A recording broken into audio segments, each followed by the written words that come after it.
Campus പൊളിറ്റിക്സിലെ അക്രമങ്ങൾ കേരളത്തെ അരാജകത്വത്തിലേക്ക് ആക്കില്ലേ? Of course. ക്യാമ്പസ് പൊളിറ്റിക്സ് എന്നൊക്കെ പറയുന്നത് വെറുതെ it's not politics, it's simply ഗുണ്ടായിസം. അക്രമമാണ്. കൈയും വെട്ടും കാലും വെട്ടും, വേണ്ടി വന്നാൽ കഴുത്തും വെട്ടും. ഇത് കുത്തിയിരുന്ന് വിളിക്കുകയാണ് പ്രിൻസിപ്പലിന്റെ മുന്നിൽ ഇരുന്ന്. എന്താണ് അവിടെ? അവരെന്തായാലും പഠിക്കാൻ വരുന്നതല്ലെന്ന് പറയാൻ പറ്റുമോ? അവർ രജിസ്റ്റർ ചെയ്യുന്നു. They simply register and they do something else. നിങ്ങൾ മോഹിനിയാട്ടത്തിന് രജിസ്റ്റർ ചെയ്യുന്നു, നിങ്ങൾ പിന്നെ വേറെ എന്തെങ്കിലും കാണിക്കുന്നു എന്ന് പറയുന്നത് പോലെയുള്ളൂ. അപ്പോൾ രജിസ്റ്റേർഡ് മോഹിനിയാട്ടം ആണ്, പക്ഷെ നിങ്ങൾ കാണിക്കുന്നത് വേറെ എന്തെങ്കിലും സാധനം. അതാണ് ക്യാമ്പസ് പൊളിറ്റിക്സ്. ഇതൊക്കെ എങ്ങനെ പറഞ്ഞാൽ ഉടനെ ജനാധിപത്യം എടുത്തിടും. ജനാധിപത്യത്തിലുള്ള ഇതാണ്. ജനാധിപത്യത്തിൻ്റെ ഈ ക്യാമ്പസ് പൊളിറ്റിക്സിനെ കുറിച്ച് പൊതുവിൽ ഞാനൊക്കെ പറഞ്ഞിരുന്നതും ഞാൻ കൂടി പറഞ്ഞിട്ടുണ്ട്. അല്ലെങ്കിൽ വിശ്വസിച്ചിട്ട് കാര്യം എന്നറിയോ, ഈ ജനാധിപത്യ പ്രക്രിയയെ സംബന്ധിച്ചൊരു പരിശീലനമാണ് ക്യാമ്പസിൽ നടക്കുന്നത്. എന്ത് പരിശീലനമാണ് അവിടെ നടക്കുന്നത്? വോട്ട് ഇടുന്നതാണ്. വോട്ട് ഇടുന്നതും ട്രയൽ നടത്തുന്നതും ക്യാമ്പയിൻ നടത്തുന്നതും ഇതൊക്കെയാണെന്നാണ് പറയുന്നത്. പക്ഷെ യഥാർത്ഥത്തിൽ ക്യാമ്പസ് പൊളിറ്റിക്സിലെ രീതിയാണ് ഈ പൊതു തെരഞ്ഞെടുപ്പിലും വരികയെങ്കിൽ, അതാണ് റിഹേഴ്സലെങ്കിൽ, നമ്മളുടെ രാഷ്ട്രീയം അല്ലെങ്കിൽ നമ്മളുടെ പൊതു സിവിൽ ഇലക്ഷൻ പ്രോസസ്സൊക്കെ മാരകവും ഭീകരവുമായിരിക്കും പൊതുവിൽ.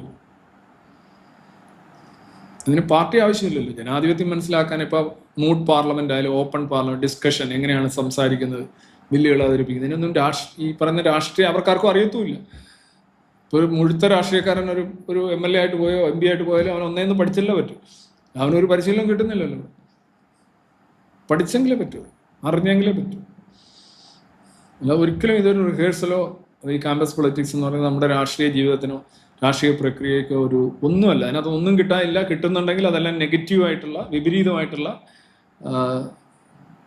ആശയങ്ങളാണ് കിട്ടുന്നത്. വളരെ വിപരീതമായിട്ടുള്ള സിഗ്നൽസാണ് കിട്ടുന്നത്. So I don't call campus ആണ് പൊളിറ്റിക്സ്. ഇതിപ്പോൾ ഈ അടുത്തിടെ ഒരാൾ തന്നെ ഈ പാറ്റ പൊളിറ്റിക്സിൻ്റെ കാര്യം ചോദിച്ചാണ്. GDP കുറിച്ച് ഒരാളോട് ചോദിച്ചപ്പോൾ GDP അത് നിങ്ങൾ കണ്ടിട്ടുണ്ടാവില്ലേ? രാഹുൽ ഗാന്ധി, ഞാനൊരു ഫോർവേഡ് ഞാൻ വായിച്ചാണ്. I don't know whether it happened or not. പക്ഷേ എനിക്കതിനകത്ത് അത്ഭുതമില്ല. രാഹുൽ ഗാന്ധിയെ ഇഷ്ടമാണോ? ഇഷ്ടമാണ്. കേജ്രിവാൾ അദ്ദേഹത്തിന് ഇഷ്ടമാണ്. ഇന്നസെന്റ് മോഡൽ. മോദി അത്ര ഇഷ്ടമല്ല. എന്താ കാര്യം? മോദി എന്നിട്ട് ഈ GDP കുറഞ്ഞല്ലോ. GDP കുറഞ്ഞു. അപ്പോൾ GDP എത്ര കുറഞ്ഞ്? അതെനിക്കറിയില്ല. GDP എങ്ങനെയാ അതറിയില്ല. എന്താണ് ഈ GDPയുടെ ഫുൾ ഫോം? അതും എനിക്കറിയില്ല. പക്ഷേ ആകെ അറിയാതെ ഇതൊക്കെ സത്യത്തിൽ ഇത്രയും ഈ മറുപടി ഒക്കെ വളരെ സൂപ്പറായിട്ടാണ് ഞാൻ കാണുന്നത്. കാരണം മഹാഭൂരിപക്ഷം ഇതിൻ്റെ അടുത്ത് പോലും വരാറില്ല. മഹാഭൂരിപക്ഷം ഈ സോക്കോൾഡ് ക്യാമ്പസ് പൊളിറ്റിക്സ് ആയി ബന്ധപ്പെട്ട ആളുകളെ കുറിച്ച് തന്നെയാണ് ഞാൻ പറയുന്നത്. അറിയാതിരിക്കുക എന്നുള്ളതാണ് അവരുടെ പൊളിറ്റിക്സ്. ബോധമില്ലാതിരിക്കുക എന്നുള്ളതാണ് പൊളിറ്റിക്സ്. അക്രമം എന്ന് പറയുന്നത് ഒരു അബോധാവസ്ഥയാണ്. അതാണ് ക്യാമ്പസ് പൊളിറ്റിക്സ്.